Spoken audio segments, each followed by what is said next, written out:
बैठ जाएं। 3 बार ओम का उच्चारण करेंगे। ओ लंबा और माँ छोटा। ओ बोलते समय नीचे से मुंह बंद लगाकर एनर्जी को ऊपर की ओर एनर्जी का ऊर्ध्वारोहण करेंगे। ऊर्ध्वमुख।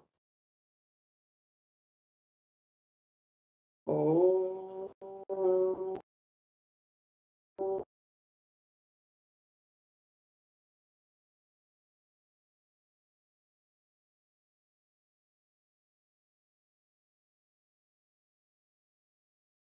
ओ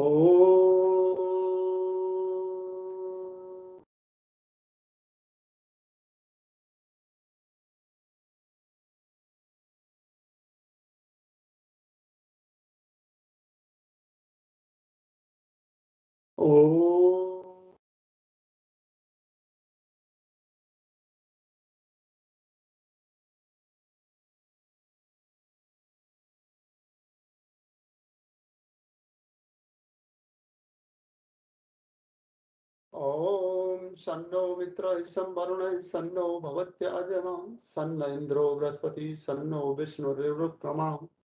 नमो ब्रह्मणे नमस्ते वायु त्वमेव प्रत्यक्ष ब्रह्मास्मि त्वमेव प्रत्यक्ष ब्रह्म वदस्यामि प्रेतं वदस्यामि सत्यं वदस्यामि तन्मां वतु तन्वक्तारं वतु अवत माम अवत वक्तारम। ओम शांति शांति शांति। परम श्रद्धेय परम पूजनीय प्रातः स्मरणीय स्वामी जी महाराज के श्री चरणों में नमन। श्रद्धेय आचार्य श्री को नमन। पूरे भारत वर्ष में योग के प्रचार प्रसार में लगे हुए स्वामी परमार्थिक जी हमारे साथ इस ग्रुप को कोऑर्डिनेट कर रही बहन प्रीति जी यूजीसी एचडीआरसी एकेडमी के शिक्षक व्यवस्थापक और सभी साधक और साधिका योग रिफ्रेशमेंट कोर्स के सभी साधक और साधिकाएं आप सबसे बात करने के लिए 1.5 घंटा हमारे पास है। अब इस 1.5 घंटे में हम थोड़ा सा योग की भिन्न भिन्न पद्धतियों के बारे में बात करें। योग में एक शब्द है हमारे वैदिक साहित्य का है जिसका नाम है प्रस्थान त्रय। एक पुस्तक बनती है जिसको हम कहते हैं प्रस्थान त्रय। 3 प्रकार से प्रस्थान किया जाता है। प्रस्थान त्रय का मतलब 3 प्रकार से। तो सबसे पहले है न्याय प्रस्थान। न्याय प्रस्थान में आते हैं हमारे उपनिषद।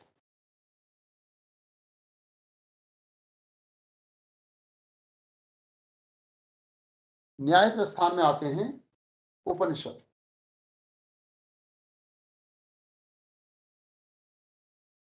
सॉरी, शब्द में गलत इस्तेमाल किया है। सबसे पहला शब्द है श्रुति प्रस्थान, नीतिपूर्ण, जो नीतिगत ढंग से श्रुति प्रस्थान जिसमें आते हैं उपनिषद। दूसरा है स्मृति प्रस्थान, याददाश्त रखे वंशानुगत विचार करते हुए, इसका नाम है भगवत गीता। स्मृति प्रस्थान में भगवत गीता। और तीसरा है न्याय प्रस्थान जिसमें आता है वेदांत दर्शन। अब शब्द ये बनता है कि ये प्रस्थान क्या है। प्रस्थान का अर्थ होता है जाना, प्रस्थान करना है। तो प्रस्थान करना कहाँ है? समाधि की ओर। तो समाधि में जाने के लिए उपनिषद भी एक साधन है, वो नीतिगत तरीका हमें देते हैं। गीता भी एक साधन है जो हमारी स्मृति को ठीक करके हमें आगे ले जाती है। और न्याय प्रक्रिया को समझाकर हमारे जो दर्शन शास्त्र है, हमारे वेदांत दर्शन है, अर्थात हमारे जो वेद हैं, वो भी हमें प्रस्थान कराते हैं। कहाँ? समाधि। ये सब समाधि में जाने के रूट। अब समाधि की आवश्यकता क्या है? प्रश्न उठता है, समाधि की आवश्यकता क्या है? तो योग दर्शन में बताया कि क्लेश तनु हो जाते हैं, क्लेश छोटे हो जाते हैं। अब ये क्लेश छोटे करके हमें लाभ क्या है? हम क्लेश छोटे क्यों करें? क्योंकि हमारी अवधारणा जो है वो मोक्ष है। हमारी जो मंजिल है वो मोक्ष है। तो मोक्ष की प्राप्ति के लिए समाधि आवश्यक है। मोक्ष के बिना हम समाधि के बिना हम मोक्ष में प्राप्त प्रवेश नहीं कर सकते। तो समाधि हमारा मंजिल है, हमारा टारगेट है, मोक्ष हमारा लक्ष्य है और उसके लिए रूट है हमारे 3 प्रस्थान। अब ये बात मैंने यहाँ इसलिए रखी कि हमारे जितने योग की परंपराएं, प्रक्रियाएं हैं, उन सबका एक ही लक्ष्य है, समाधि और समाधि से मोक्ष। अब हमारे भारतीय दर्शन की अवधारणा मोक्षवादी ही है, ये हम क्यों मान लें कि साहब हमें मोक्ष ही चाहिए, मोक्ष हमारा टारगेट है। तो भारतीय दर्शन में 4 प्रकार के पुरुषार्थ बताए हैं। प्रत्येक स्त्री और पुरुष सभी को अपने जीवन में 4 पुरुषार्थों का पालन करना चाहिए, अचीव करना चाहिए। और जो इनको हम कहते हैं पुरुषार्थ चतुष्टय, इनके नाम लिखें। और नंबर 1 है धर्म, नंबर 1 धर्म, दूसरा है अर्थ,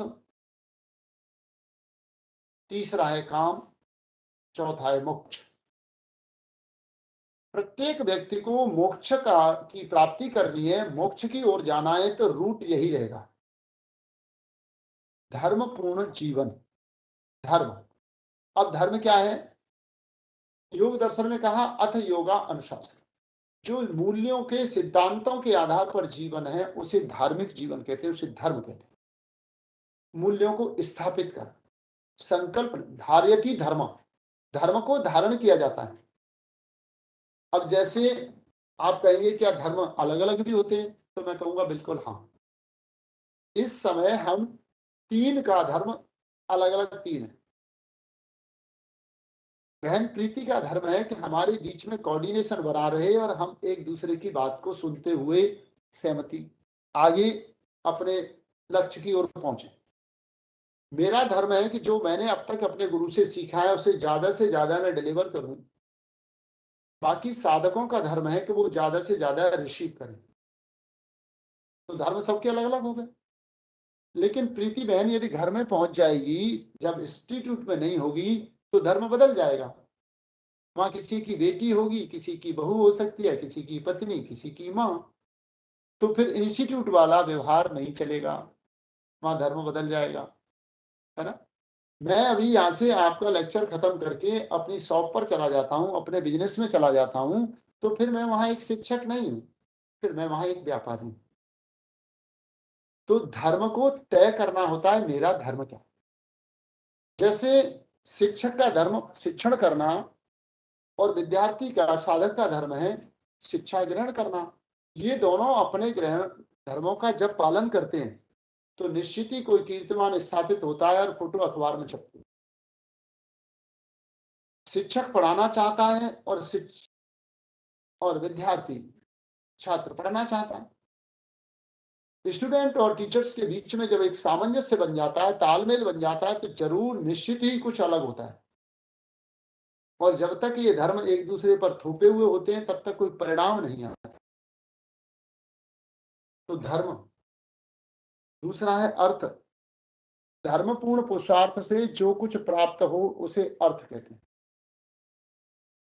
उस अर्थ में, उस प्राप्त धन से, अर्थ से अपनी इच्छाओं को पूर्ण कर लेना काम है, और इच्छाओं से निवृत्त होना मोक्ष। धर्म, अर्थ, काम और मोक्ष। तो धर्म पूर्वक जीवन जिया जाए, धर्म पूर्वक धन कमाया जाए जिसे अर्थ कहते हैं, और बिना धर्म के जो अर्थ आता है उसे अनर्थ कहते हैं। अनर्थ दुख देता है, अर्थ आनंद और सुख देता है।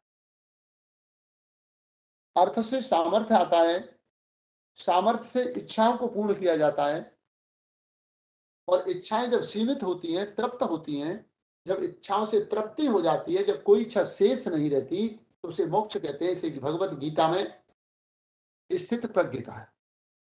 अलग अलग दर्शनों से हम बात करें तो ये अलग अलग दर्शनों ने भी अलग अलग बात कही।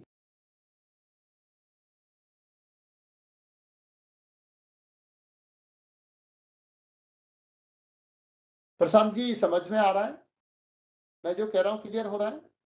मुझे सर हाथ का थोड़ा संकेत दे सकते काम हैं? के बारे में बताना, अर्थ तो यस, समझ में आ गया, काम के बारे में। गुड। जी, प्रशांत जी, आवाज नहीं आई। सर धर्म और अर्थ तो समझ में आ गया, काम के बारे में बताइए। थर्ड। आपकी आवाज मुझ तक कम पहुंच रही है, पता नहीं। काम के बारे में बताइए पूरे से वो। चलिए, बाकी लोग समझ पा रहे हैं उत्तम जी? हाँ गुड। हाँ हाँ। विषय बिल्कुल सरल है लेकिन बहुत गूढ़ है, इसे समझने के लिए थोड़ा सा पुरुषार्थ आप लोगों को भी करना पड़ेगा। अरविंद जी, अब हम देखते हैं, अलग अलग शास्त्रों ने अलग अलग योग की पद्धतियों के बारे में चर्चा रखी। एक उपनिषद है जिसका नाम है योग तत्वोपनिषद। योग तत्वोपनिषद ने विशेष रूप से योग की 4 पद्धतियों के बारे में वर्णन किया है, और वो है मंत्र योग, लय योग, हठ योग और राजयोग। मंत्र योग, लय योग, हठ योग और राजयोग। मंत्र योग में साधक जब साधना के माध्यम से अपने मन और शरीर को पवित्र कर लेता है, किसी विशेष आसन में बैठकर एकाग्र होकर निष्काम भाव से निरंतर परमात्मा की प्रार्थना उपासना करता है, इसे मंत्र का जप कहते हैं। किसी मंत्र का जप कहते हैं। मंत्र गायत्री का हो सकता है, मंत्र धन्वंतरी का हो सकता है, मंत्र ओम नमो भगवते वासुदेवाय हो सकता है, जप वगैरह वगैरह। श्रद्धा के साथ निरंतर उसका जप करता है तो 12 वर्ष में योग शास्त्र कहता है, योग तत्वोपनिषद कहता है कि 12 वर्ष के उपरांत साधक को सिद्धियां प्राप्त होनी शुरू हो जाती, और धीरे धीरे ये अष्ट सिद्धियों को प्राप्त करता है। और वो सिद्धियां हैं अणिमा, गरिमा, लघिमा, महिमा, प्राप्ति, प्राकाम, ईशता और वंशता। धीरे धीरे इन्हें प्राप्त करता हुआ साधक संसार के सुखों को भोगता हुआ समाधि की ओर आगे होता है। फिर उसके बाद दूसरा आता है लय योग। मंत्र योग से लय योग सरल। लय योग में साधक सात्विक भाव में स्थित होकर परमात्मा में पूर्ण आस्था रखता हुआ अपनी दिनचर्या से लेकर अपने निमित्त कर्मों को ईश्वर के अर्पण होकर करता है, अपने मन को ईश्वर में लगाते हुए करता है। जो आचार्य जी, कर्म अष्ट करता है सिद्धियां उन्हें एक बार ईश्वर का रिपीट कीजिए। आदेश मानकर करता है, पूरी पवित्रता से करता है। तो धीरे धीरे वह व्यक्ति वैराग्य को प्राप्त हुआ ध्यानस्थ होता है, और ध्यान से समाधि और समाधि से मोक्ष को प्राप्त होता है। सर इसको कहते हैं लय योग। फिर आता है हठ योग। हठ योग को संकेत मात्र में थोड़ा थोड़ा आपको बताऊंगा, बाकी हठ योग प्रदीपिका बहन कोई और लेक्चर आपका लेंगे, इसलिए मैंने थोड़ा विषय बदला है। हठ योग, हाँ हाँ कहते हैं सूर्य नाड़ी, जिसे पिंगला नाड़ी कहते हैं, और ठ कहते हैं चंद्र नाड़ी, जिसे इड़ा नाड़ी कहते हैं। इन दोनों में श्वास के प्रवाह को सुनिश्चित करके प्राण और अपान के प्रवाह से जो योग सिद्ध होता है उसे हम हठ योग कहते हैं। हकार कीर्तते सूर्यस्य हकार चंद्र उच्यते सूर्या चंद्रमसौ योगात् हठ योगो निगध्यते। हठ मनी हब सूर्य, ह चंद्र, इन दोनों के संयोग से, इन दोनों के प्रयोग से जो योग सिद्ध होता है उसे हम हठ योग कहते हैं। इनको आगे थोड़ा सा और डिफाइन किया है। इड़ा भागीरथी गंगा, पिंगला यमुना नदी, इड़ा पिंगल भयोर मध्य बाल रंडाच सरस्वती। यानी हठ योग में 3 प्रमुख नाड़ियां मानी गई, इड़ा चंद्र, पिंगला सूर्य, इन दोनों के बीच में मध्य में एक सुषुम्ना। इन तीनों ग्रंथियों में श्वास, प्राण और अपान के गति को का प्रवाह करा के भिन्न भिन्न तरीके से जो साधक साधना करता है उसकी ये नाड़ियां पवित्र हो जाती हैं, और उसे सहज ही भाव से वैराग्य की प्राप्ति हो जाती है। अब आता है राजयोग या अष्टांग योग। राजयोग में यम नियम आदि का पालन करते हुए चित्त को पवित्र कर लेना और चित्त सहज भाव से वैराग्य में वैराग्य को प्राप्त करता हुआ परमात्मा में लीन हो जाता है, इसे हम राजयोग कहते हैं। गीता, योग दर्शन, हमारे वेद, ये सब राजयोग की पुस्तक है। अष्टांग योग मैंने आपको पढ़ा दिया। यम नियम के अभ्यास से चित्त को निर्मल करना, और फिर आसन और प्राणायाम के माध्यम से शरीर को निर्मल करना, प्रत्याहार के माध्यम से निरंतर चित्त को शांत करने का प्रयत्न करना, धारणा, ध्यान और समाधि में बैठकर मन को पूर्ण तरह परमात्मा में लगा देना, संसार से डिटैच हो जाना, अष्टांग योग। ये मैंने थोड़ा थोड़ा सा आपको। अब हम चलते हैं योग की कुछ विशेष पद्धतियां जिनकी ओर इशारा हमने अष्टांग क्रिया योग के समय किया था। तप, स्वाध्याय, ईश्वर प्रणिधान। तप, तप योग में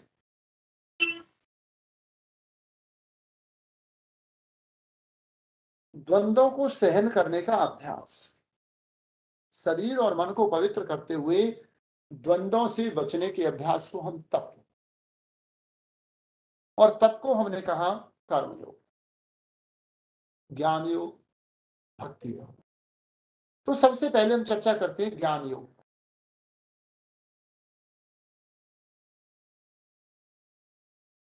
ज्ञान योग को पढ़ने के लिए हमें पहले दो शब्द लिख लेने, एक बहिरंग, एक अंतरंग। 4 बहिरंग और 3 अंतरंग। अब ये बहिरंग क्या है? विवेक, वैराग्य, सत्संग। सत्संग के सामने ब्रैकेट में लिखेंगे सट संपत्ति। विवेक, वैराग्य, सत्संग, षट संपत्ति। सत्संग से षट संपत्ति। और फिर आता है मुमुक्षत्व। मुमुक्षत्व, ये हो गए बहिरंग। ज्ञान योग को प्राप्त करने के ये 4 बहिरंग साधन है। और फिर उसके बाद आता है अंतरंग। अंतरंग में 3 साधन हैं, और वो हैं श्रवण, मनन, निदिध्यासन। श्रवण, मनन, निदिध्यासन, निध्यासन। ये हमारे श्रवण, मनन, निदिध्यासन, ये अंतरंग के साधन। ज्ञान योग की प्राप्ति के लिए हमें इन 7 का प्रयोग करना ही होगा। इन 7 के अतिरिक्त 8वें बिंदु में आ जाएंगे इड़ा, पिंगला, सुषुम्ना, 3 नाड़ियां, और 9वें में अष्टचक्र। अष्टचक्र और पंचकोश, ये सारे 10 बिंदु हो गए ज्ञान योग के साथ, ज्ञान योग को प्राप्त करने के साथ। अब इन पर थोड़ा थोड़ा सा चर्चा करके जाते हैं, हल्की हल्की।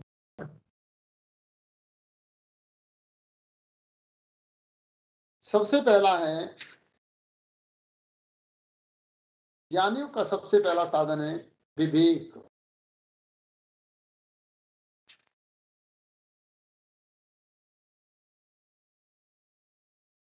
विवेक कहते हैं एक तर्कपूर्ण बुद्धि, हमारी विचार शक्ति, सत्य और असत्य में निर्णय करने की क्षमता,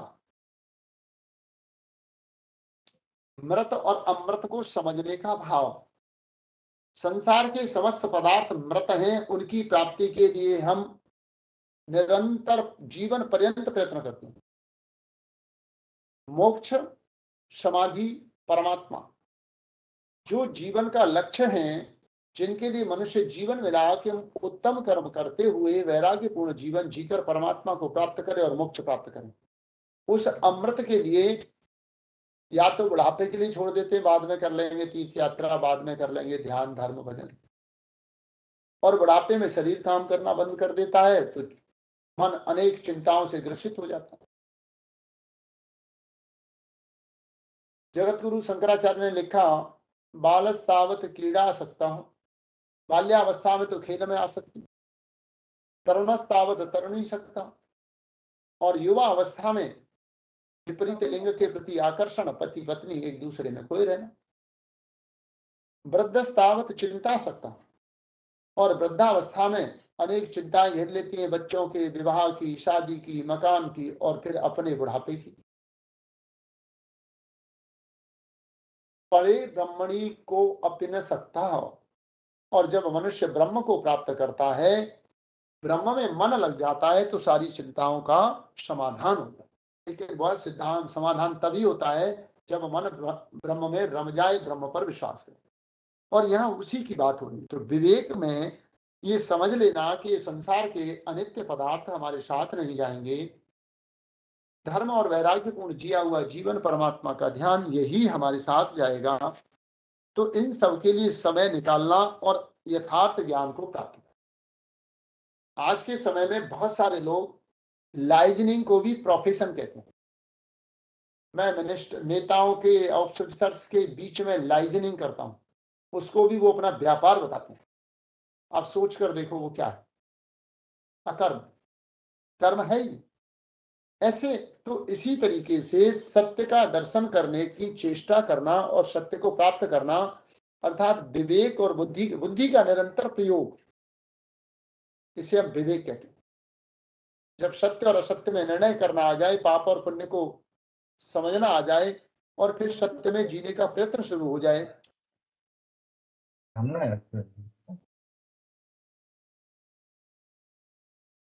तो ये जो है पहला हुआ विवेक, फिर हुआ वैराग्य।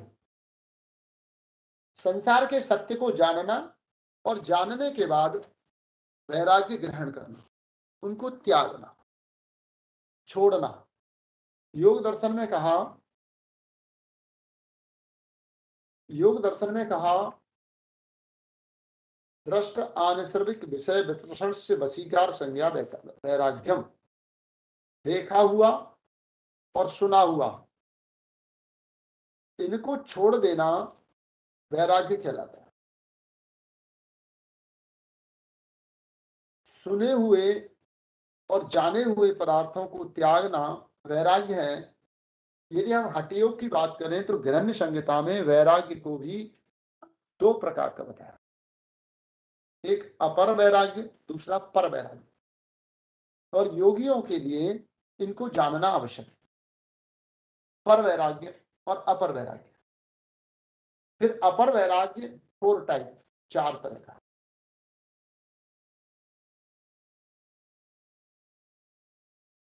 अपर वैराग्य 4 प्रकार का है। नंबर 1 यतमान, नंबर 2 व्यक्तिरेक, नंबर 4 एकेंद्रिय, नंबर 3 एकेंद्रिय, और चौथा है वशीकार। यतमान, व्यक्तिरेक, एकेंद्रिय और वशीकार, ये 4 प्रकार का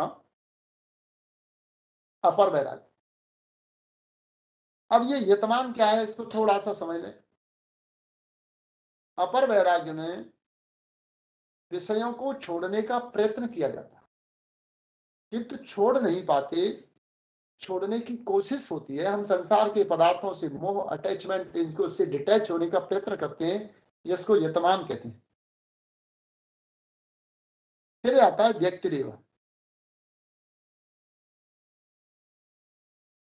जो शब्दादि विषय हैं, संसार के जो विषय हैं, शब्द, स्पर्श, रूप, रस, गंध, इनमें कुछ से हमारा मन हट जाता है और कुछ में लगा रहता है।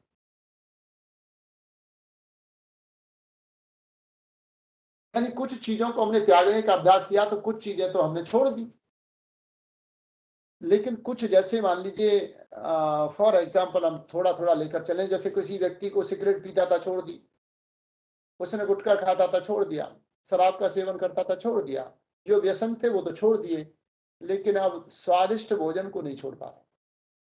कुछ चीजें छूट गई और कुछ को छोड़ने का प्रयत्न है, इसको कहते हैं व्यक्तिरेखा। प्रत्येक व्यक्ति में अलग अलग होता है।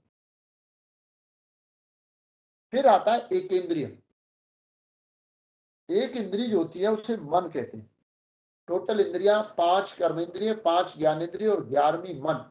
इस 11वीं मन को मिलाकर एकादश इंद्रिय बनती है। तो जब मन भी एक इंद्रिय है, जब इंद्रियों के विषयों का आकर्षण न रहे, जब इंद्रियां अपने विषयों की ओर न जाएं या इंद्रियों में शक्ति ना रहे, किंतु मन में उनका चिंतन हो, इसे एकेंद्रिय वैराग्य कहते हैं। ये बहुत लोगों में पाए जाते, वृद्धावस्था में, प्रौढ़ावस्था में ये बहुत ज्यादा होता है। इंद्रियां विषयों का त्याग कर देती हैं, इंद्रियों की विषयों की तरफ भूख खत्म हो जाती है, पर मन से चिंतन चलता रहता है। इसको हम एकेंद्रिय वैराग्य कहते हैं। और फिर आता है वशीकार। मन और इंद्रियां अपने अधीन हो जाती हैं, अनेक प्रकार के चमत्कार होने लगते हैं, यहां तक कि पर वैराग्य की स्थिति आ जाती है। वशीकार स्थिति में मन और इंद्रिय एक होकर आत्मा के अधीन होकर एक आनंद की सत्ता, एक चेहरे पर प्रफुल्लितता, मुस्कान और हर हाल में आनंद, प्रसन्न रहने की अवस्था आ जाती है। इसे वशीकार कहते हैं। अब इसके बाद आता है पर वैराग्य। पर वैराग्य में सात्विक, राजस या तामस, तीनों का, गुणों के प्रति मनुष्य का कोई आकर्षण नहीं बचता है।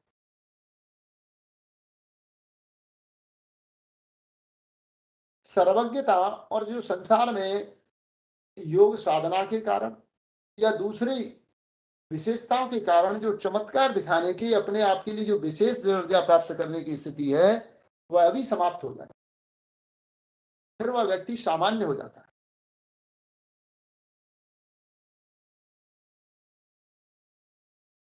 और ऐसा व्यक्ति एकाग्रता के भी सुख को त्याग कर पूरी तरह से गुणातीत हो जाता है, गुणों से परे हो जाता है। इसे अपर वैराग्य। तो हमने विवेक वैराग्य 2 पर चर्चा की। अब तीसरा है सत्संग। सत्संग, सत्संग में सत्संग के द्वारा बुद्धि का विकास होता है, जिससे हमारी मन और इंद्रियों को विशेष प्रकार की अलग अलग शक्तियां आती हैं। और वो 6 शक्तियां हैं षट संपत्ति, जिन्हें जाना गया षट संपत्ति के नाम से। सम, दम, तितिक्षा, श्रद्धा, उपरति और समाधान। सम, दम, तितिक्षा, श्रद्धा, उपरति और समाधान, ये सत्संग के माध्यम से ही साधक को प्राप्त होती हैं और इनका कोई दूसरा साधन नहीं है। सम, सम भाव में रहना, मन की चंचलता को रोकना। दम, इंद्रियों को विषयों की ओर न दौड़ने देना, उनको कंट्रोल करना। तितिक्षा में भोगों की तरफ आसक्ति का त्याग। तितिक्षा, इच्छाओं का समन। और फिर आती है श्रद्धा। इन 6 में सबसे ज्यादा महत्वपूर्ण है श्रद्धा। जब तक ज्ञान, वैराग्य, विवेक, यानी जब तक हमारी योग में श्रद्धा नहीं है, जब तक हमारी परमात्मा में श्रद्धा नहीं है, शिक्षा देने वाले साधक में और ट्रीटमेंट करने वाले डॉक्टर में यदि हमारी श्रद्धा नहीं है, तो हम किसी समाधान को प्राप्त नहीं कर पाते। तो श्रद्धा का होना बहुत आवश्यक है। और फिर आती है उपरति। संसार के विषयों में रति और उपरति। रति कहते हैं उनमें आसक्ति, उनमें लगातार निरंतर उनका चिंतन, मनन, ध्यान। और उपरति का मतलब उसको त्याग, उसके उलट संसार के पदार्थों यानी भोजन की तृप्ति के लिए भोजन ग्रहण करना, उसके बाद वो कैसा था और क्या था इसके बारे में न भोजन से पहले चिंतन करना, न भोजन के बाद। भूख लगी तो भोजन मांगा और जो सामने आ गया, जितनी भूख है उतना ग्रहण कर लिया, बात खत्म। इसे उपरति। और फिर समाधान। और इन सब के सहयोग से पूर्ण समाधान, किसी निर्णय पर पहुंच जाना, निर्णय कर लेना कि बस ये ठीक है और अब उसमें डट जाना, एक संकल्पपूर्ण जीवन लेकर आगे बढ़ते रहना। तो यह है सत्संग और मुमुक्षुत्व। चौथा है मुमुक्षुत्व। मुमुक्षुत्व में मोक्ष को प्राप्त करने की प्रबल इच्छा, मोक्ष को प्राप्त करने के लिए कर्म करना और मन में मोक्ष को प्राप्त करने की प्रबल इच्छा, ये के बिना किसी को मोक्ष नहीं मिलता, ये मुमुक्षुत्व। फिर इसके बाद आते हैं ये साधनों को बहिरंग कहा। अब आता है अंतरंग। अंतरंग अंतरंग के साधन हैं श्रवण, मनन, निधिध्यासन। जैसे मैं अभी आपको पढ़ा रहा हूं, इसको श्रवण कहते हैं, आप सुन रहे हैं। लेकिन जब आप इन विषयों को आंखें बंद करके और ध्यान में बैठकर इनका चिंतन करेंगे, क्या कहा था, और फिर आपके मन में ये सब रिपीट होंगे और फिर उसके सत्य और सत्य का आप निर्णय लेंगे, उसमें क्या ठीक था, क्या मैंने भावनावेश में बोला, क्या मैंने शास्त्र बोला और क्या प्रैक्टिकल है, क्या प्रैक्टिकल नहीं है, मेरी दिनचर्या और जीवनचर्या के अनुसार क्या उपयोगी है, क्या उपयोगी नहीं है। इन सब बिंदुओं पर जो विचार करना, मैं इस विषय को कैसे अडॉप्ट करूं या ना करूं, इस सबको मनन कहते हैं। श्रवण करना, फिर मनन करना, और मनन के बाद जो रिजल्ट आए उसे अपने जीवन में ग्रहण करना, उतारना, उसे निधिध्यासन कहते हैं,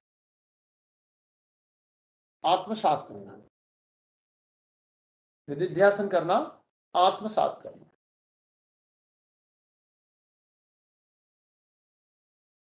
श्रवण, मनन और निधिध्यासन से आत्मसात। तो ये ज्ञान योग की प्राप्ति के विशेष रूप से 7 बिंदु। अब इसके बाद में अष्ट चक्रों का ध्यान। चक्रों के नाम तो जान ही लें कम से कम। हमारी सुषुम्ना को, हमारे रीढ़ की हड्डी के भीतर दोनों नाड़ियों के साथ साथ बीच में पैरेलल एक नाड़ी होती है जिसे हम सुषुम्ना कहते हैं। सुषुम्ना के ऊपर 8 चक्र हमें बताए गए हैं। हठयोग जब आप पढ़ेंगे तो वहां 6 चक्र की बात होगी, 6 संपत्ति, 6 चक्र। लेकिन यहाँ वेद 8 चक्र मानता है। वेद में एक मंत्र आता है, अथर्ववेद में, अष्ट चक्रा नवद्वारा देवानां पुरयोध्या तस्याम हिरण्यमः कोश स्वर्गो ज्योतिषामृत। 8 चक्रों और 9 द्वारों वाली ये देह एक देवालय है, जिसमें इसे पूरी तरह से अयोध्या समझ लीजिए, एक अयोध्या है, और अयोध्या वो होती है जिसमें राम होता है और राम नाम का जीव इसमें निवास करता है। तो ये 8 चक्र हमारी स्पाइनल कॉर्ड पर है। स्पाइनल कॉर्ड में सुषुम्ना नाड़ी पर ये जहां जहां इड़ा, पिंगला और सुषुम्ना तीनों जंक्शन करती हैं, जहां से तंत्र की नाड़ियां पूरे शरीर में फैलकर अटेंड करती हैं, इन्हें अष्ट चक्र कहते हैं। इनके नाम नीचे से लिखेंगे। रीढ़ की हड्डी के निचले हिस्से में गुदा द्वार से लगभग 2 अंगुल ऊपर, 1 इंच ऊपर, जननेंद्रिय से लगभग 1 इंच नीचे एक चक्र बनता है, इसे हम कहते हैं मूलाधार चक्र। फिर जननेंद्रिय के लगभग 2 अंगुल ऊपर अब्डोमेन के ठीक पीछे रीढ़ की हड्डी पर दूसरा चक्र बनता है, इसे कहते हैं स्वादिष्ठान चक्र। तीसरा चक्र नाभि के ठीक पीछे मणिपूरक चक्र या नाभि चक्र। फिर हृदय से थोड़ा नीचे जहां रिब्स का अंतिम बीच में एक कौड़ी जैसी छोटी हड्डी होती है, उसके ठीक पीछे अनहद चक्र। और कंठकूप के ठीक पीछे रीढ़ की हड्डी में एक चक्र होता है, इसे कहते हैं विशुद्धि चक्र। आज्ञा चक्र दोनों भावों के बीच में आज्ञा चक्र, और ये सब रीढ़ की हड्डी पर होते हैं। इसके ऊपर भगवान शिव के मस्तक पर एक अर्ध चंद्रमा आप लोगों ने देखा है। उस अर्ध चंद्रमा वाला जो आकृति है वो मनस चक्र है। और फिर सर के टॉप एरिया में ब्रह्मरंध्र शेषाद्रि, 8, ये 8 चक्र। इनकी अलग अलग आकृति, अलग अलग देवता, अलग अलग तत्व, अलग अलग वायु, एक बड़ा चैप्टर हो जाएगा, इसलिए मैं उन पर विशेष पर नहीं जाऊंगा। इन्हीं में 5 में पंचकोश होते हैं। हाँ बहन, कुछ कह रही है प्रीति? सर ये टॉपिक को सुनीता मैडम ने डिटेल में कवर किया है। मुझे आपकी आवाज क्यों नहीं आ रही? सर ये टॉपिक हो चुका है।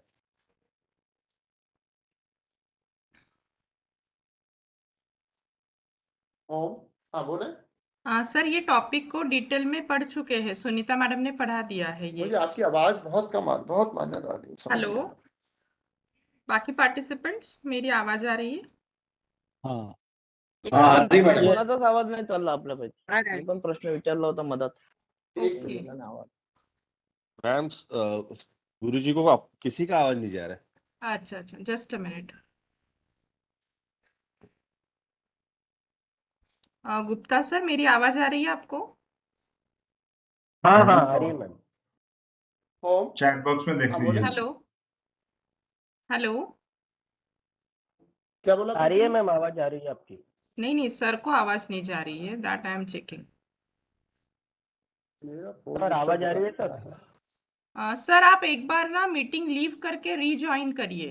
हाँ, यस यस यस, अब आ हाँ, रही है, अब आ रही आ रही है? जी, बिल्कुल बिल्कुल। सर मैं बोलिए। ये बता रही थी कि अष्टचक्र का टॉपिक पूरा कवर हो चुका है, कल ही सुनीता मैडम ने उसको ठीक है। कंप्लीट किया है जी जी, डिटेल में। बिल्कुल बिल्कुल। अब हम उस पर चर्चा न करते हुए आगे बढ़ते। हाँ जी। तो अष्टचक्र के बारे में आपने पढ़ लिया है।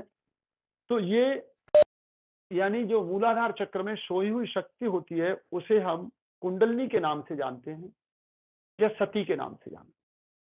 और वह शक्ति ब्रह्मरंध्र सहस्रार बिंद में समाहित शिव का स्थान कहा जाता है। शिव से जाकर मिल जाती है, शिव और सती का मिलन होता है तो समाधि की अवस्था घटित होती है। ये सारे ज्ञान योग के बिंदु हैं। अब हम आगे चलते हैं भक्ति योग।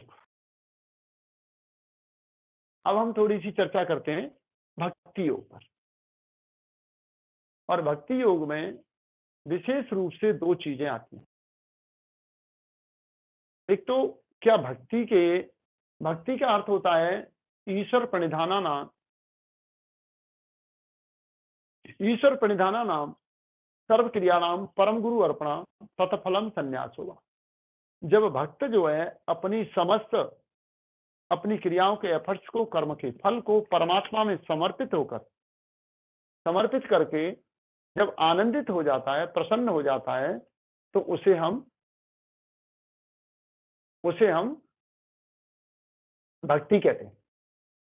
अनन्य भाव से, जो अभी पर वैराग्य की बात आई, पर वैराग्य की अवस्था भी भक्ति ही है।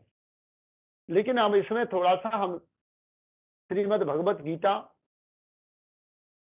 भक्ति के प्रकारों का वर्णन या तो भागवत महापुराण, जो हम सप्ताह के रूप में भागवत महापुराण सुनते हैं, उसके 7वें स्कंद के 5वें अध्याय में एक 23वां श्लोक है, उसमें 9 प्रकार की भक्तियों के नाम लिखे हैं। आप लिखना चाहें तो लिख सकते हैं। श्रवण, कीर्तन, श्रवणम कीर्तन विष्णु स्मरणम, भगवान विष्णु का स्मरण कर। श्रवणम कीर्तनम विष्णु स्मरणम पाद सेवनम अर्चनम वंदनम दास्यम सख्यम आत्मनिवेदनम। यानी भक्त भगवान के साथ अपना एक संबंध बनाता है और वो संबंध सभी भक्तों के अलग अलग रहे। कोई तो भगवान के नाम, गुण और लीलाओं का वर्णन सुनता है, इसे श्रवण कहते हैं। महाराज परीक्षित ने श्री सुखदेव जी से श्रवण किया भागवत और मोक्ष को प्राप्त किया। परीक्षित अब इसके बाद आता है कीर्तन। श्री सुखदेव जी ने परीक्षित को प्रवचन किया भागवत का और स्वयं भी मोक्ष प्राप्त किया, तो उन्होंने कीर्तन किया, श्रवण और कीर्तन। कीर्तन का उदाहरण आता है श्री सुखदेव। फिर आता है विष्णु स्मरणम। भगवान के नाम का स्मरण करके भक्त प्रहलाद ने भगवान को प्रकट किया, नरसिंह रूप में भगवान प्रकट हुए और मोक्ष को प्राप्त किया। तो इसको कहेंगे नाम स्मरण, विष्णु स्मरणम। विष्णु स्मरणम ये भक्त प्रहलाद का है। और इसके बाद आता है पाद सेवनम। माता लक्ष्मी, आप कोई भी भगवान विष्णु का चित्र देखेंगे तो उनकी चरण सेवा करती हुई, पैरों की तरफ बैठती हुई, पैर दबाती हुई दिखाई देती हैं। पाद सेवनम भक्त का भगवान के प्रति एक संबंध बनाने का तरीका है। अर्चनम, अर्चना कहते हैं जैसे मूर्ति बनाकर कोई भगवान शिव के का लिंग बनाकर शिव के ऊपर कोई बेल पत्र के ऊपर ओम नमः शिवाय लिखकर चढ़ाता है, कोई धतूरा चढ़ाता है, कोई भांग चढ़ाता है, कोई जल चढ़ाता है, कोई शहद चढ़ाता है, ऐसे ही कोई भगवान का श्रृंगार करता है, उसको तरह तरह के फूल मालाओं से वृंदावन में जाए। तो आपने अभी महाराष्ट्र में गणपति की पूजा का पंडाल आप लोगों ने देखे, इस सबको हम अर्चना कहते हैं। वंदना, उनकी आरती गाकर, श्लोक और मंत्रों का, स्तोत्रों का प्रयोग करके अर्चना के माध्यम से महाराज पृथु ने भगवान को प्राप्त किया। और वंदना से अक्रूर जी, कंस के एक सेनापति थे अक्रूर जी, जो भगवान कृष्ण को मथुरा से गोकुल से वृंदावन से मथुरा लेकर गए थे, लेकिन उन्हें रास्ते में भक्ति तय हो गई और वो भगवान की रक्षण के लिए अपनी जान की बाजी लगाने के लिए तैयार हो गए अक्रूर जी। तो उन्होंने मंत्र और स्तोत्र से भगवान की आराधना की। इसको हम कहते हैं अर्चनम वंदनम दास्यम। दास्य भाव में भगवान को स्वामी और स्वयं को सेवक मानकर हनुमान जी ने भगवान राम की उपासना की, और पूरी रामायण के रोल में आप देखें तो वो एक दास के भाव में रहे। इसे दास्य भाव, ये भी दास्य भाव में भक्ति है। सख्यम, अर्जुन भगवान के मित्र के रूप में रहे और मित्र बनकर, मित्रवत होकर उन्होंने भगवान को प्राप्त किया। इसे सखा भाव कहते हैं, सख्यम। आत्मनिवेदनम, और आत्मा के भीतर एक प्रकाश हो जाना, एक ठहर जाना और मान लेना कि यही ईश्वर है, और ईश्वर से जुड़ जाना, सत्य के साथ खड़ा हो जाना। महाराज बलि ने इसी तरह से भगवान को प्राप्त किया। ये भाव है दास्य, सॉरी आत्मनिवेदन। आत्मा में सत्य का प्रकाश हो जाना, प्रकट हो जाना। ये भक्ति के 9 प्रकार कहलाए।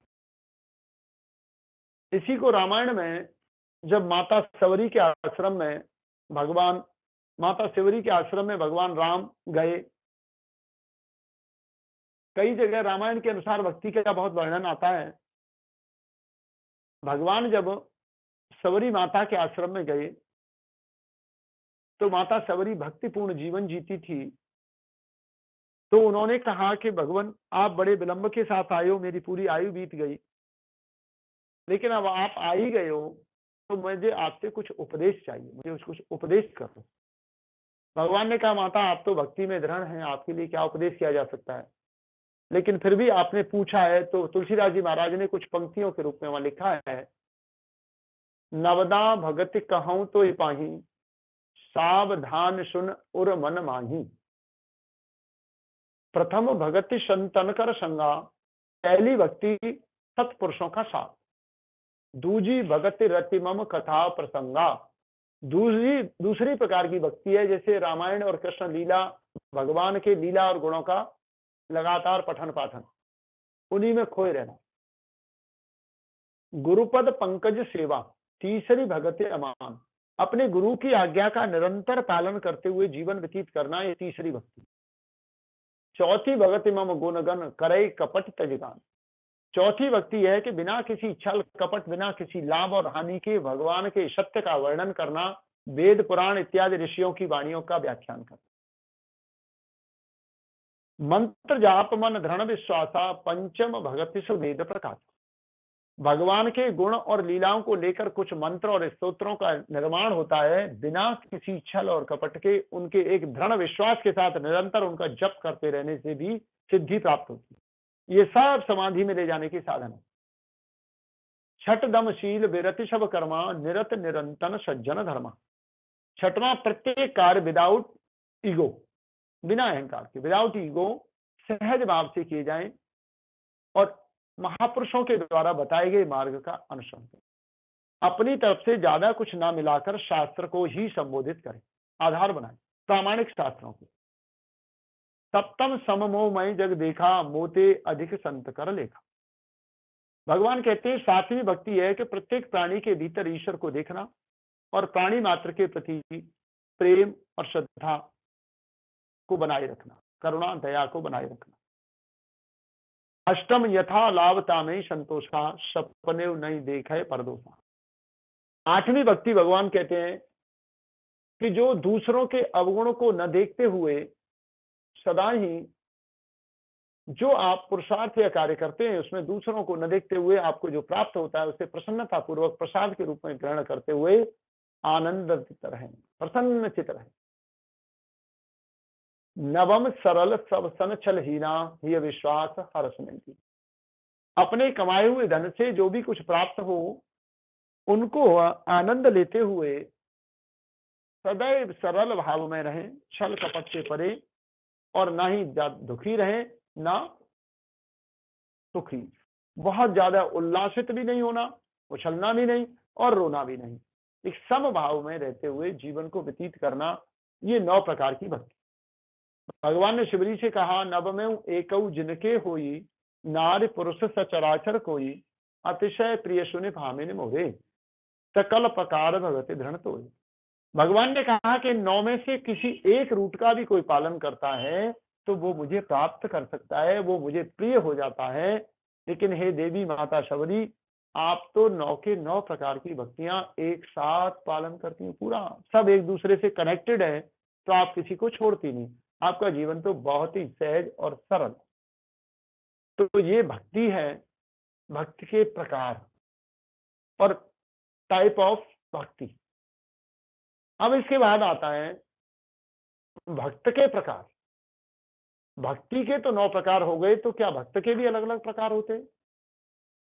तो कहा कि हाँ, भक्त के भी अलग अलग प्रकार होते हैं। भक्त भी अलग अलग कारणों से भक्ति करता है।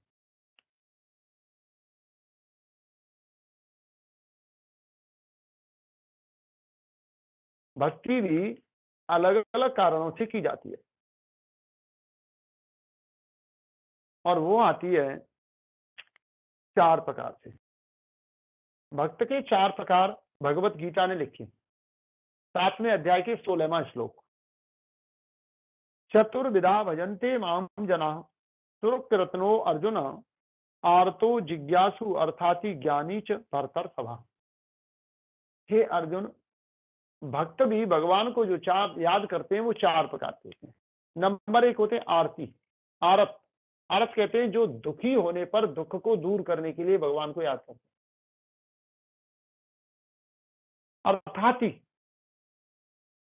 अर्थाति वो होते हैं जो धन की प्राप्ति के लिए कुछ वस्तुओं की आवश्यकता को पूर्ण करने के लिए भगवान की पूजा अर्चना करते हैं। जिज्ञासु वो हुए जो भगवान को जानने में रुचि रखते हैं और भगवान को जानना चाहते हैं, जानने के बाद मानते हैं, उन्हें जिज्ञासु। और ज्ञानी वो होते हैं जो स्वयं भगवतमय आचरण करते हैं, भगवान के बनाए हुए नियमों को स्वयं धारण करते हैं, उनमें जीते हैं, जानकर मानते हैं, ज्ञानी। तो इस तरह से भक्त के 4 प्रकार और भक्ति के 9 प्रकार। अब भक्ति को और थोड़ा सा देखें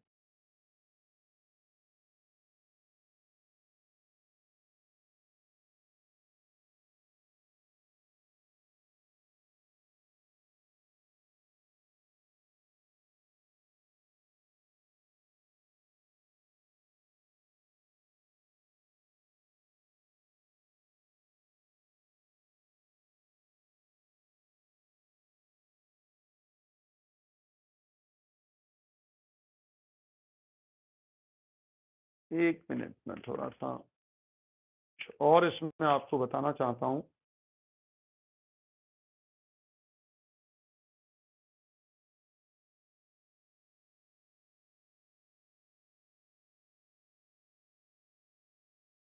इसको भक्ति को भी हम उसी तरह जैसे पर वैराग्य और अपर वैराग्य है, ऐसे भक्ति भी दो प्रकार की, पराभक्ति और अपराभक्ति। एक है पराभक्ति, दूसरी अपराभक्ति। और पराभक्ति के दो प्रकार हैं, एक वैधीय भक्ति और एक रागात्मक भक्ति। वैधीय भक्ति में जो शास्त्रों के द्वारा वर्णित वैधीय भक्ति है, उसमें ये नवदा भक्ति आती है जो मैंने अभी आपको कराई। वो भक्त के 9 प्रकार ये वैधीय भक्ति कहलाती है। और इसके बाद आती है रागात्मक भक्ति। रागात्मक भक्ति में ईश्वर के प्रति प्रेम हो जाना, ईश्वर के प्रति प्रेम हो जाना, और प्रेम के द्वारा साधक निरंतर ईश्वरीय भाव में खोया रहता है।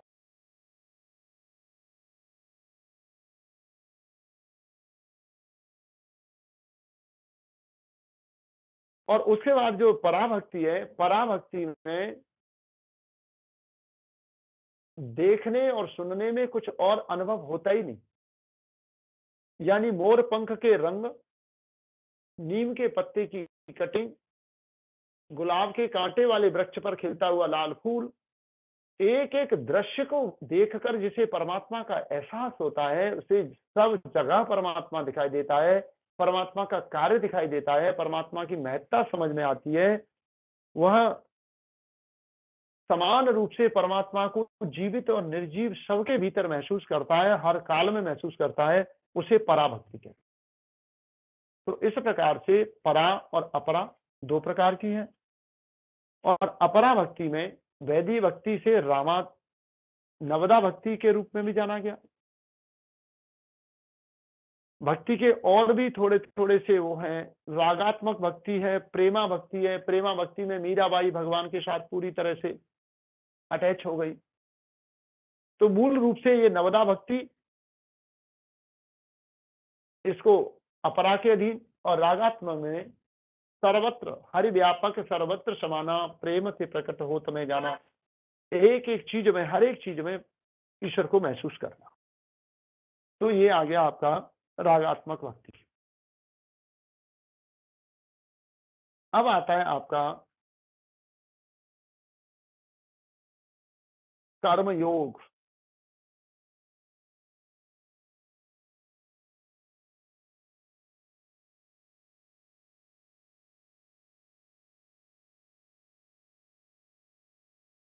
कर्मयोग का अर्थ है कि जो हम कुछ करते हैं उस सबको कर्म ही कहते हैं, लेकिन हम अविद्या आदि क्लेशों से प्रेरित होकर जो कर्म करते हैं वो अकर्म कहलाते हैं। जो अविद्या आदि से प्रेरित होकर कर्म करते हैं, सॉरी, उन्हें अकर्म नहीं, निषिद्ध कर्म कहते हैं। जो अविद्या आदि से प्रेरित होकर जो कर्म करते हैं उन्हें निषिद्ध कर्म कहते हैं। कर्म वो हैं जिन्हें करने की शास्त्र हमें अनुमति देता है। भगवत गीता कहती है, योगस्स कुरु कर्माणि संगम तकत्वा धनंजय, सिद्ध सिद्धो समो भूत्वा समत्वम योग उच्यते। योगस्स कुरु कर्माणि, योग के लिए कर्म करो, अर्थात लोक कल्याण के लिए कर्म करो। योग के लिए कर्म का अर्थ है लोक कल्याण के लिए, प्राणी मात्र के उपयोग के लिए कर्म करना, इन्हें कर्म कहते हैं, जिनकी इजाजत हमें शास्त्र देती है। अकर्म वो हैं, गीता के अनुसार अकर्म वो हैं जो शास्त्र विधि से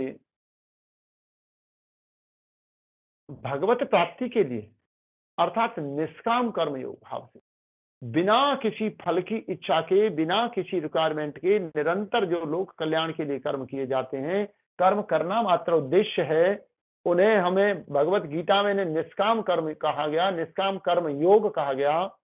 उन्हें अकर्म कहते हैं, अर्थात जिन कर्मों का कोई फल नहीं होता, न शुभ न अशुभ, क्योंकि किसी फल के लिए वो कर्म किए ही नहीं जाते।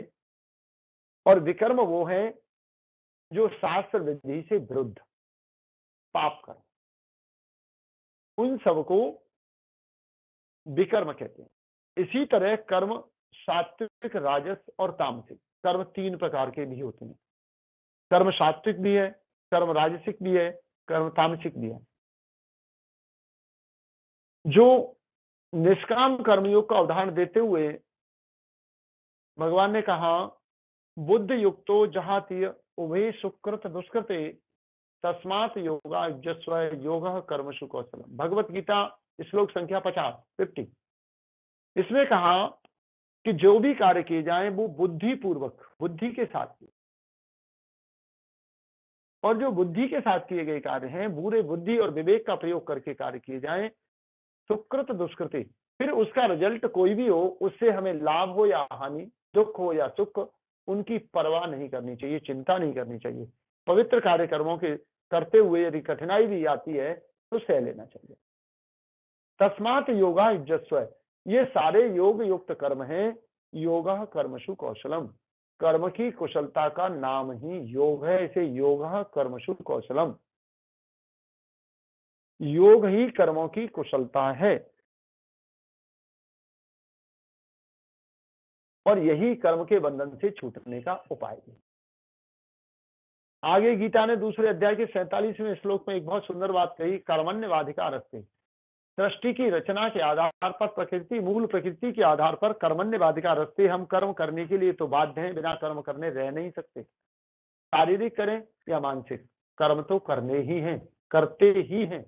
कर्मण्यवाधिकार अस्ति मां फलेषु कदाचन, और कर्म के फल में हम पूरी तरह से परतंत्र हैं। कर्म जो हमने किया उसका रिजल्ट क्या आएगा हमें पता नहीं, तो उसके लिए हमेशा हम निश्चिंत रहें, मस्त रहें, व्यस्त रहें, हम उसकी चिंता नहीं करें। मां कर्म फल हेतुर्भूमा, मुझे कर्म के फल से कोई लेना देना ही नहीं, कर्म का फल क्या होगा मुझे उससे कोई फर्क पड़ता ही नहीं। संगो अस्तो कर्मणि ते संगो अस्तो कर्मणि, ये सोचकर हम निष्क्रियता को प्राप्त नहीं हो सकते कि जब हमें किसी चीज की कोई रिक्वायरमेंट ही नहीं है तो हम क्यों कर्म करें।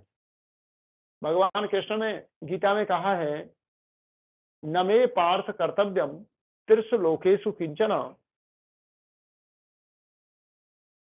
अनप्राप्तम प्राप्तव्यम वर्त एव च कर्मणि।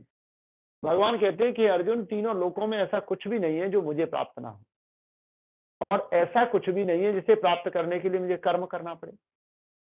तो फिर उन्होंने कहा कि मैं कर्म क्यों करता हूं अर्जुन, तुम्हें बताए। तो भगवान ने जवाब दिया है, मम वर्ता अनुवर्तन्ते मनुष्य पार्थ सर्वशः। उसने कहा कि भगवान ने कहा कि जो मुझ में श्रद्धा रखने वाले, मुझ में मन रखने वाले, मेरा आदर करने वाले जितने मेरे अनुयायी हैं, वो वैसा वैसा ही करते हैं जैसा जैसा मैं करता हूं। यदि मैंने कर्म करना छोड़ दिया तो मेरे अनुयायी भी कर्म करना छोड़ देंगे। जैसे शिक्षक पढ़ाई छोड़ देगा तो विद्यार्थी भी पढ़ाई छोड़ देगा। उसका अनुयायी भी जब देखता है गुरुजी अभी भी पढ़ाई करते हैं, अभी भी पठन पाठन, अभी भी ध्यान करते हैं, अभी भी चिंतन करते हैं, अभी भी योगाभ्यास करते हैं। स्वामी जी महाराज प्रातः काल 3 बजे से लेकर 8 बजे तक निरंतर पसीना बहाते हैं, योग करते हैं, प्राणायाम करते हैं, फिर करते हुए कराते हैं। तो जब वो करते हैं तो उनके सामने बैठे हुए लोग भी करने के लिए विवश हो जाते। तो इसलिए कर्म को निष्काम भाव से किया जाए, ये कर्म के बंधन से छूटने का एकमात्र उपाय। अनेक अनेक उपनिषदों ने उन्होंने इसको दर्शाने का, यजुर्वेद के 40वें अध्याय में यही बात कही, कुर्वन्न एव हि कर्माणि जिजीव शिक्षतम समा एवं त्वयि न अन्यथे तो अस्ति न कर्म लिप्यते नरे।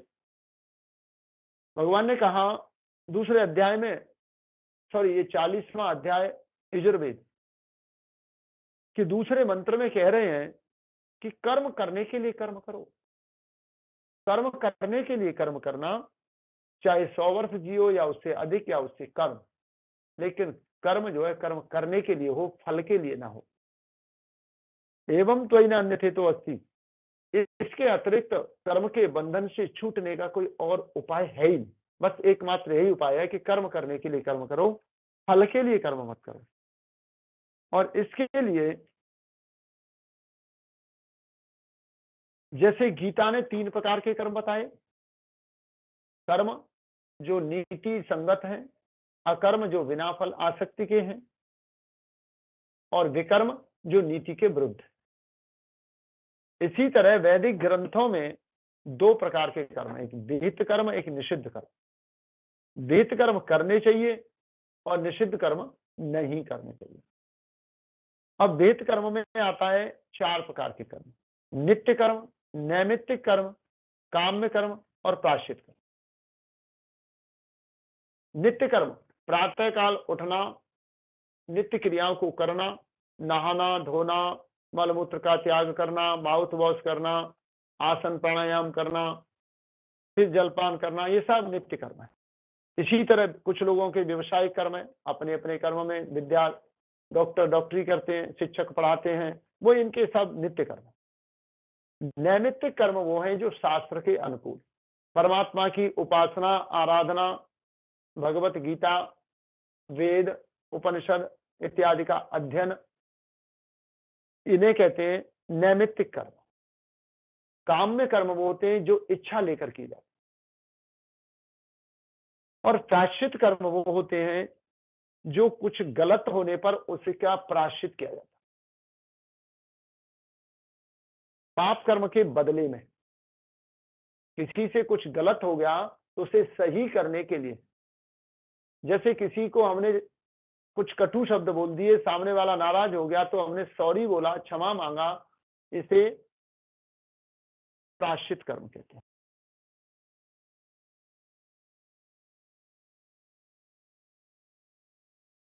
उपनिषदों में कर्म के 3 प्रकार हैं, संचित कर्म, क्रियमाण कर्म और प्रारब्ध कर्म। संचित कर्म जो कर्म का फल इकट्ठा हो जाता है उसमें संचित कर्म कहते हैं। जैसे लगातार कोई अच्छे कार्य करता रहता है तो संचित कर्म, आगे फिर वो गलत कर ही नहीं पाता, वो संचित कर्म कहलाते हैं। क्रियमाण कर्म जो हम कर रहे हैं उसका जो फल है उसे क्रियमाण कर्म। प्रारब्ध कर्म होते हैं जो पूर्व जन्म के संस्कार, माता पिता के द्वारा किए हुए का प्राप्ति, फल की प्राप्ति। योग दर्शन पढ़ाते समय मैंने बताया था, योग दर्शन में 3 प्रकार के कर्म हैं, शुक्ल कर्म, कृष्ण कर्म और मिश्रित कर्म। और योगियों के द्वारा ये तीनों त्याग दिए जाते हैं तो एक चौथी अवस्था हो जाती है, न उसमें सुख है न दुख है, न शुभ है न अशुभ है, सिर्फ जो सामने उपस्थित कर्म होता है उसी को योग के लिए कर्म करना।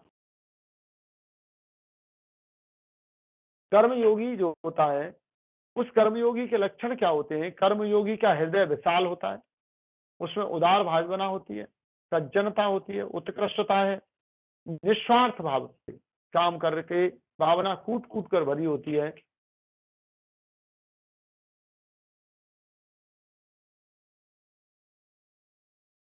तो इस प्रकार से ये हमारे कर्म आते हैं। कर्म के अधीन ही, कर्म के अनुसार ही हम एक स्थित प्रज्ञता को प्राप्त करते हैं। भगवत गीता अध्याय 54 में भक्ति के स्वरूप को 54 में अर्जुन ने पूछा है और 55 में भगवान ने बताया है, प्रजहाति यदा कामान सर्वान पार्थ मनोगतान आत्मन्येव आत्मना तुष्ट तस्य प्रज्ञा प्रतिष्ठिता।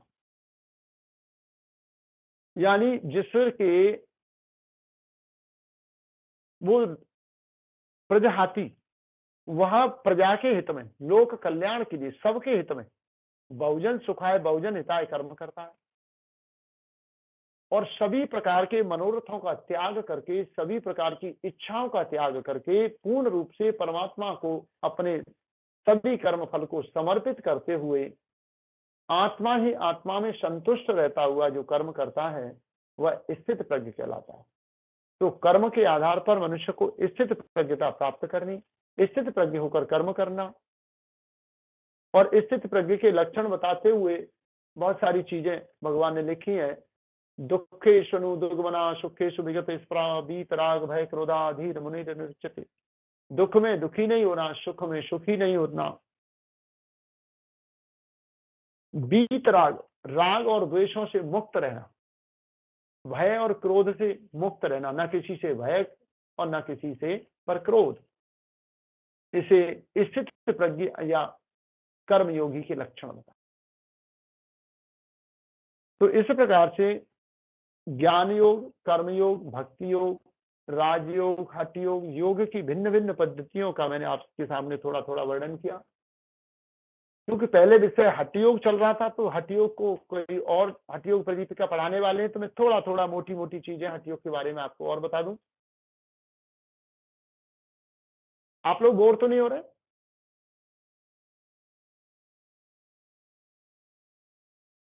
नहीं नहीं नहीं। थोड़े से अध्यात्म का विषय है, फिलॉसफी का विषय है और गुण विषय है। चंद्रपूरला सेमीफायनल मध्ये range police versus Ravindra Umred मध्ये बाकी participant please mute yourself, please mute yourself. Match मध्ये दोन्ही चालत होते। Other participants kindly mute yourself. याने खाल्ले सर चंद्रपूरची। भैया बातचीत कर रही है तो अपने माइक म्यूट कर लो। Other participants, somebody's mic is on। हाँ जी सर, प्लीज कंटिन्यू। थोड़ा सा हठ योग के बारे में चर्चा करते हैं। हठ योग क्या है ये मैंने आपको बता दिया। हकार कीर्तिते सूर्य से ठकार चंद्र उच्यते सूर्याचरण मसौ योगात् हठ योगो निगद्यते। हठ योग के मुख्यतः 3 ग्रंथ माने गए हैं, शिव संहिता, हिरण्य संहिता, हठ योग प्रदीपिका। इसके अतिरिक्त हठ रत्नावली, सिद्ध सिद्धांत पद्धति, गौरक्ष संहिता, योग बीज, योग वशिष्ठ, ये सब हठ योग की पुस्तकें हैं और बड़ी बड़ी पुस्तकें हैं। हठ योग प्रदीपिका आपको पढ़ाई जानी है। हठ योग प्रदीपिका क्या है इसके बारे में थोड़ा सा मैं आपको बता दूं। हठ योग प्रदीपिका श्रीनिवासन जी ने, हठ योग प्रदीपिका स्वामी स्वात्माराम जी ने अपने शिष्यों को घट योग पढ़ाते हुए, हठ योग में घट कहा है शरीर को, शरीर विज्ञान पढ़ाते हुए शरीर को शुद्ध और निर्मल पवित्र बनाकर समाधि के अनुकूल बनाने के लिए जो मार्ग बताया उसे हठ योग प्रदीपिका में हठ योग कहा।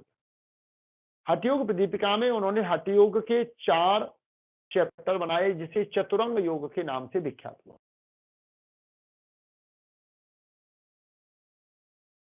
आसनम, आसनम चित्रम मुद्राख्याम करणम अथ नाद अनुसाधनम समभ्यसेत।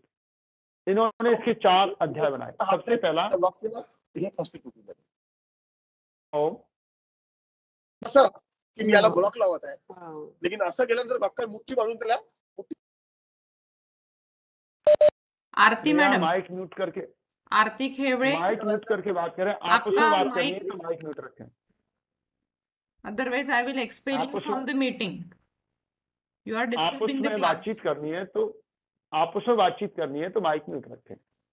आप अलग टॉपिक पर डिस्कस कर रहे हैं तो माइक तो कम से कम म्यूट रखें। तो इसमें कहा हठ योग प्रदीपिका के 4 लेसन हैं। पहला है आसन। हठ योग प्रदीपिका में 15 आसनों को रोज करने के लिए कहा है, जो कल आपको पढ़ाएंगे, जो भी आपकी क्लास लेंगे या पढ़ा दिया गया मुझे जानकारी नहीं है।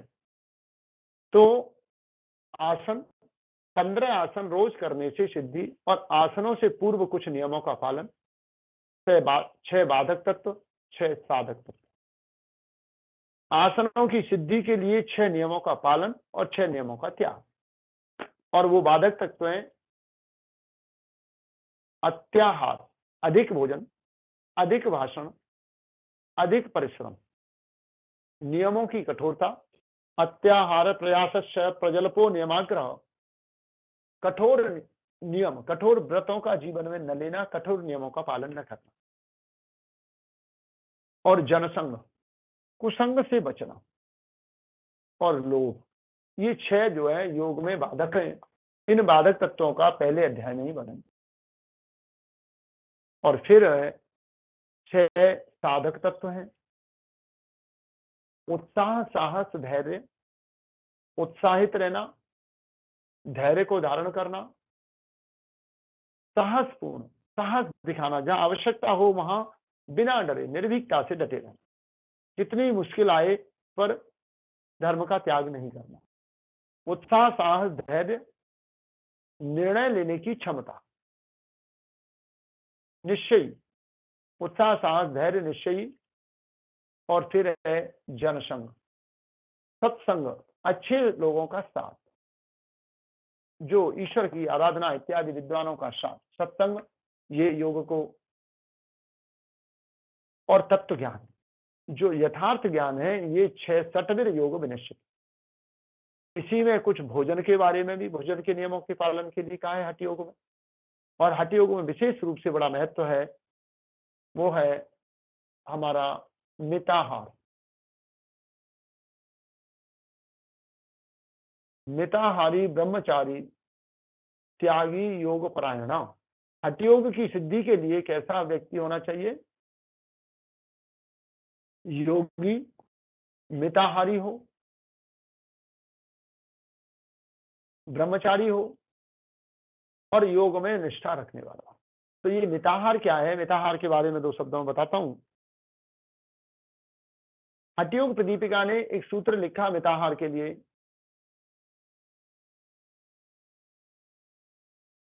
मधुर सुस्निग्धम आहार। भोजन कैसा हो? हल्के मीठे, मीठे से बने हुए, सुस्निग्धम, सुंदर स्मेल और गाय के घी से बना हुआ, गाय के घी की स्मेल, स्निग्धम, मधुर सुस्निग्धम आहार चतुर्थांश विवर्जित। भूख से चौथाई कम खाया गया, अर्थात 3/4 भोजन किया हो।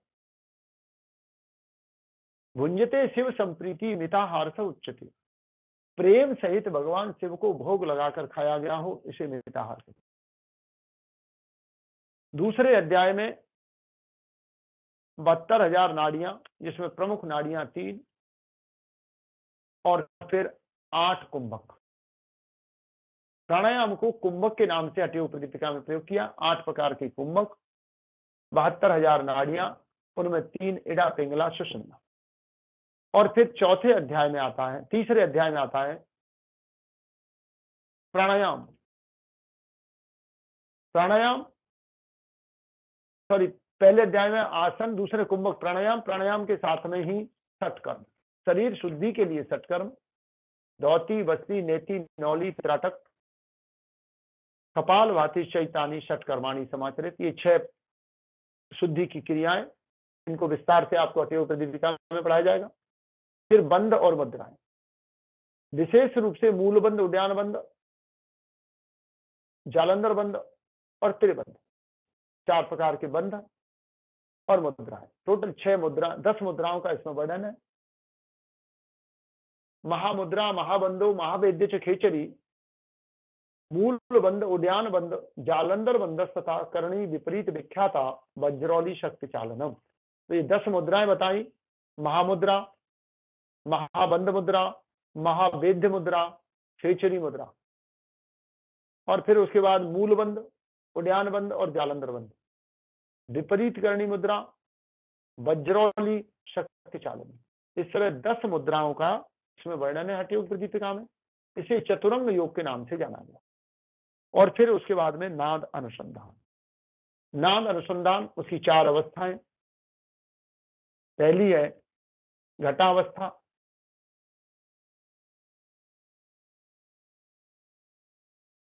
पहली है आरंभावस्था, दूसरी परिचयावस्था, दूसरी घटावस्था, तीसरी परिचयावस्था और चौथी है निष्पत्त्यावस्था। तो ये नाद अनुसंधान के माध्यम से भी हम लोग समाधि में प्रवेश करते हैं। गुरु गोरखनाथ ने सूत्र लिखा है, अशक्त तत्वबोधा नाम मूढ़ा नाम अपि सम्मतम प्रोक्तम गौरनक्ष नाथे न नाद अनुसंधानम समर्थसे। जो मूढ़ प्रवृत्ति के लोग हैं, जो तत्व ज्ञान को समझ नहीं पाते, योग के रहस्य को नहीं जान पाते, वो नाद अनुसंधान के माध्यम से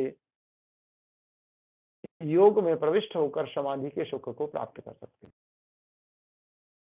इसी तरह घरण्य संहिता में गुरु घरण्य ने अपने मित्र राजा चंड कपाली के प्रश्नों का उत्तर देते हुए 7 अध्यायों में 7 प्रकार का योग लिखा है, जिसे गृहण्य संहिता के में हठ योग कहा गया, जिसे साप्तांग योग के नाम से जाना जाता है। 7 वचन 7 उपदेश हैं। हठ योग प्रदीपिका में 4 उपदेश हैं, गृहण्य संहिता में 7 हैं, और वो 7 यदि आप लिखना चाहें तो लिख सकते हैं। पहला सत्कर्म, दूसरा आसन, पहला सत्कर्म, दूसरा आसन, सत्कर्मणा शोधनम च आसनेन भवेद्रणम, मुद्रायाम स्थिरता चाहिए, तीसरा मुद्रा, चौथा प्रत्याहार, पांचवा प्राणायाम,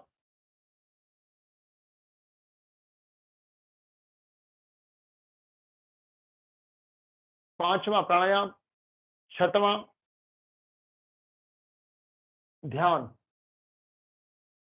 और साधना समाधि। सत्कर्मणा शोधनम च, सत्कर्म से शरीर को शुद्ध करना, आसनेन भवेद्रणम, आसन से दृढ़ बनाना, मुद्राओं से स्थिरता को प्राप्त करना, प्रत्याहार से धैर्य धारण करना, प्राणायाम लाघवम च, प्राणायाम से शरीर को हल्का बनाना, हल्का फुल्का नॉट एक स्वस्थ शरीर, और फिर ध्यानात प्रत्यक्ष आत्मना, ध्यान से आत्मा का प्रत्यक्ष करना, आत्मा को प्रत्यक्ष प्रकट करना, प्रत्यक्ष देखना, साक्षात आत्मा का साक्षात्कार। समाधिना मुक्तिरेव निर्लिप्तम न संशय, समाधि से संसार से निर्लिप्त होकर ठहर जाना, इसे साप्तांग योग कहा। तो इस तरह मैंने आज आपको योग की भिन्न भिन्न पद्धतियां आपके सामने रखने का प्रयास किया है। मुझे उम्मीद है आपको अच्छी लगी होंगी। आपने इनमें कितना आनंद लिया, कैसा लगा, आप ही बताएंगे। तो अभी 10 मिनट का समय है, यदि आपका कोई प्रश्न हो या आपको कुछ कहना हो तो कह सकते हैं। मैं अपनी वाणी को विराम देता हूँ। ओ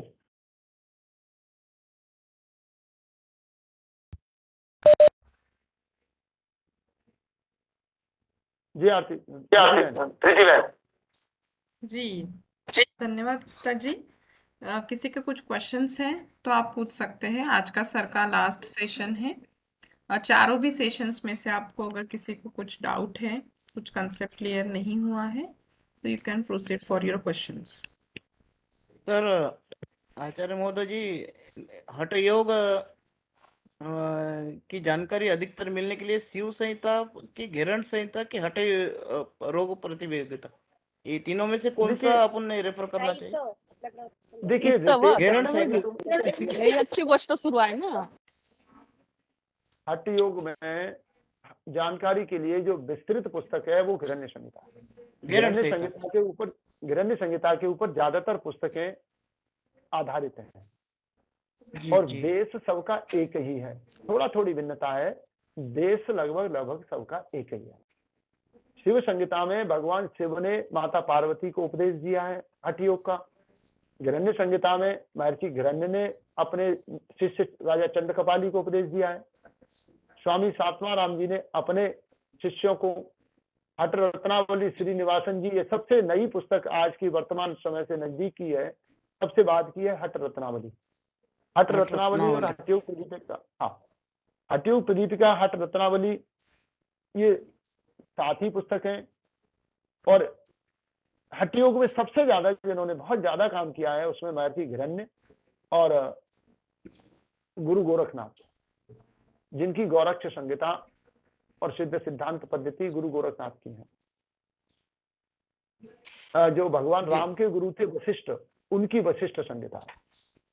तो वशिष्ठ संहिता का बहुत ज्यादा प्रयोग नहीं होता ज्यादातर वाईसीबी वगैरह में, और आप एक पुस्तक कर लेंगे तो दूसरी को समझना बहुत आसान हो जाएगा, और उनमें कोई बहुत ज्यादा भिन्नताएं नहीं है, आप उसमें समझ जाती हैं। जी सर, थैंक यू सर, धन्यवाद।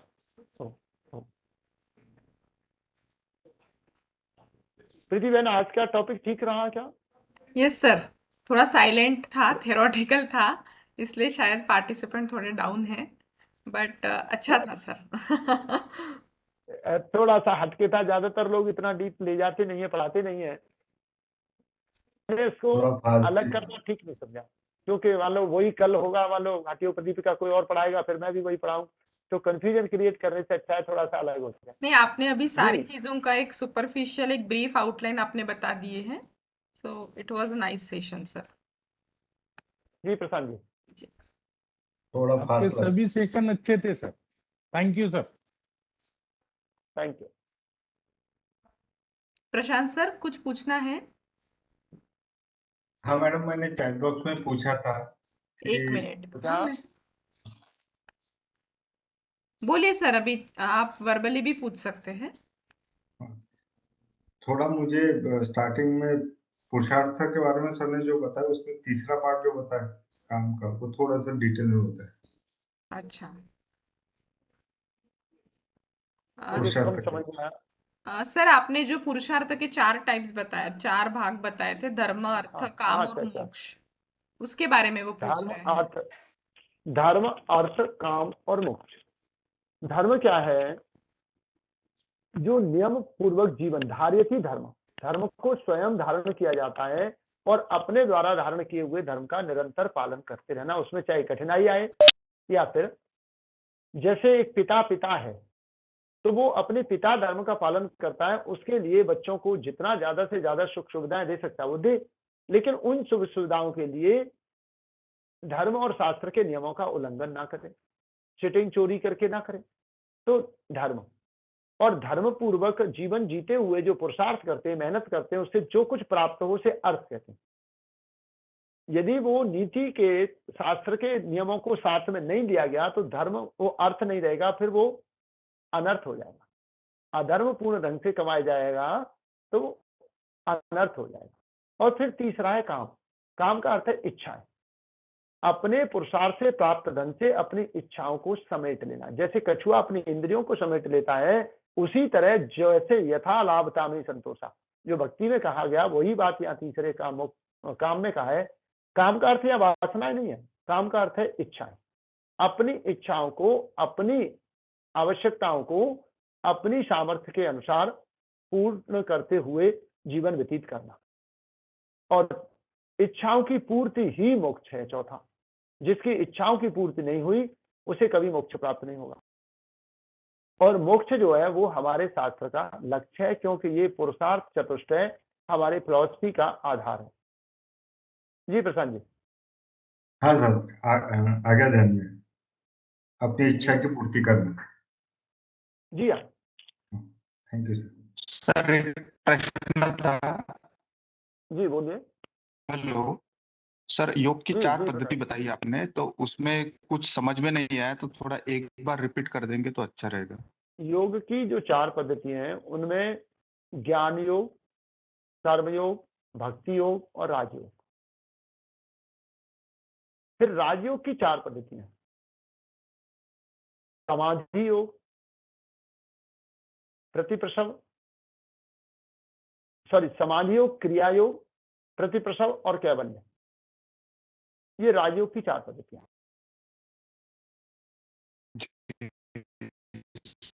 जी। और थैंक कोई? You sir. और कोई?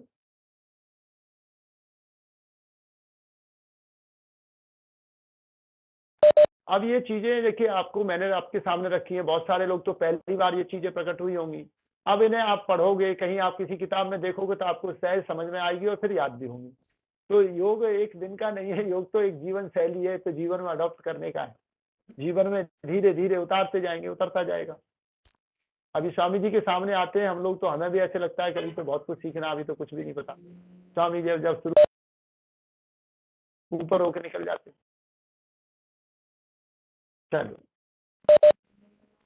चलिए, और कोई क्वेश्चन है तो पूछिए, नहीं तो फिर यहाँ पे हम सेशन को समापन करते हैं।